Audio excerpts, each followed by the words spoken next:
حضرت یہ ارشاد فرمائیے گا کہ ہمارے پیارے آقا سرور کونین صلی اللہ تعالی علیہ وآلہ وسلم کے اخلاق کریمانہ کیسے تھے؟ اگر ہمارے معاشرے میں اخلاق آ جائے جی تو بہت ساری تلخیاں کم ہو سکتی ہیں. ہاں ہماری ملکی، مسلکی اور ملی جتنی بھی تلخیاں ہیں، اگر اخلاق آ جائے تو یہ ویسے ہی اپنی موت خود مر سکتی ہیں. اللہ تعالی ہمیں حضور صلی اللہ علیہ وسلم کے اخلاق کریمانہ پر عمل کی توفیق عطا فرمائے. سبحان اللہ. اگر آپ منصف مزاجی کے ساتھ آقا کریم علیہ السلام کے اخلاق پر نظر ڈالیں احادیث کریمہ میں اور قرآن مجید میں، تو آقا کریم علیہ السلام کے اخلاق کریمانہ میں 3 چیزیں نمایاں نظر آتی ہیں. پہلی چیز، آقا کریم علیہ السلام غلط بات کو برداشت فرماتے تھے. اللہ ہمارے معاشرے میں یہ میں غلط کو برداشت نہیں کرتا، تو تجھے تو پتہ ہی نہیں، ہمیشہ غلط ہی کو برداشت کیا جاتا ہے، صحیح تو سارے ہی سن لیتے ہیں.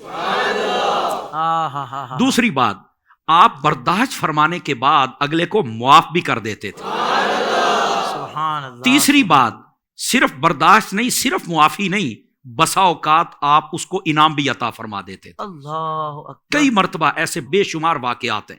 سبحان اللہ. لیکن یہ نمایاں پہلو ہیں کہ ایک بندے نے تمہارے ساتھ بد اخلاقی کی ہے اور تم نے اس کو برداشت کیا، برداشت کرنے کے بعد معاف کیا، معاف کرنے کے بعد تحفہ دے دیا، زندگی بھر کے لیے اس کی نسلیں بھی تمہاری غلام بن جائیں گی. کیا کہنے علامہ تو صاحب. یہ ایک نمایاں پہلو اگر سبحان منصف اللہ. مزاجی سے ایک نگاہ ڈالی جائے تو. باقی رہ گئی بات کیسے ہیں. اب جب اللہ رب العزت نے فرما دیا وَإِنَّكَ لَعَلَىٰ خُلُقٍ عَظِيمٍ، اے محبوب صلی اللہ علیہ وسلم آپ کو ہم نے اخلاق کے اعلیٰ درجے پر فائز فرمایا ہے. سبحان اللہ. تو آقا کریم علیہ السلام کے اخلاق کو جب اللہ نے ہی عظیم کہہ دیا ہے تو پھر پیچھے بات کوئی رہ نہیں جاتی. واہ واہ. نبی پاک صلی اللہ علیہ وسلم نے خود ارشاد فرمایا، آپ فرماتے ہیں بُعِثْتُ لِأُتَمِّمَ حُسْنَ الْأَخْلَاقِ وَفِي رِوَایَةٍ مَكَارِمَ الْأَخْلَاقِ. فرمایا کہ مجھے بھیجا اس لیے گیا ہے کہ میں اخلاق کے تمام تر درجات یا حسن اخلاق کے تمام تر مراتب ان کو مکمل کر. تو آقا کریم صلی اللہ علیہ وسلم کا جو اخلاق ہے نا وہ عالمگیر ہے، ہمہ جہت ہے. آپ گھر میں دیکھ لیں، بازار میں دیکھ لیں، میدان جہاد میں دیکھ لیں، خطبہ دیتے ہوئے دیکھ لیں، نماز پڑھاتے ہوئے دیکھ لیں، مسجد میں دیکھ لیں، آپ سفر دیکھ لیں، حضر دیکھ لیں، جنگ دیکھ لیں. آپ جس میدان کی طرف نگاہ اٹھائیں گے وہاں پر آقا کریم صلی اللہ علیہ وسلم اخلاقی اعتبار سے سب سے بلند ہی نظر آئیں گے. اور اگر آپ کی اخلاقیات یہ ہر جگہ میں آ جائیں تو یقین فرمائے یہاں تو حسن اور خوشبو ہی خوشبو ہو جائے. آقا کریم علیہ السلام نے خود اس بات کو واضح فرما دیا کہ میں اخلاق کے درجات کو مکمل کرنے کے لیے بھیجا گیا ہوں. پھر میرے آقا صلی اللہ علیہ وآلہ وسلم آپ کے اگر صحابہ سے پوچھا جائے کہ آقا کریم علیہ السلام کے اخلاق کیسے تھے تو کمال کر دیا صحابہ کرام نے. وہ کہتے ہیں کانا رسول اللہ صلی اللہ علیہ وسلم احسن الناس خلقا. وہ فرماتے آقا کریم علیہ السلام پوری کائنات انسانیت میں سب سے زیادہ حسن اخلاق والے تھے.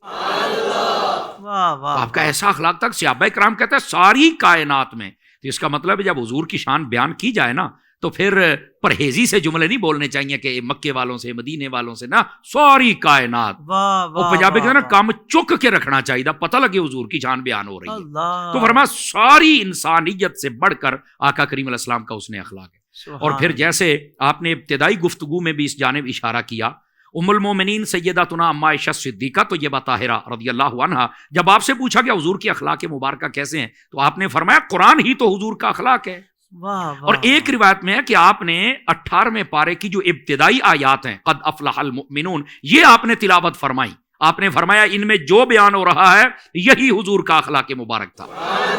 تو یہ آقا کریم صلی اللہ علیہ وسلم کا اخلاق مبارک ہے جس کو میرے آقا صلی اللہ علیہ وسلم نے بھی بیان کیا، صحابہ نے بھی، ام المومن. اور پھر مزے کی بات آقا کریم علیہ السلام نے خود فرمایا، میرے آقا فرماتے ہیں ادبنی ربی فاحسن تأدیبی.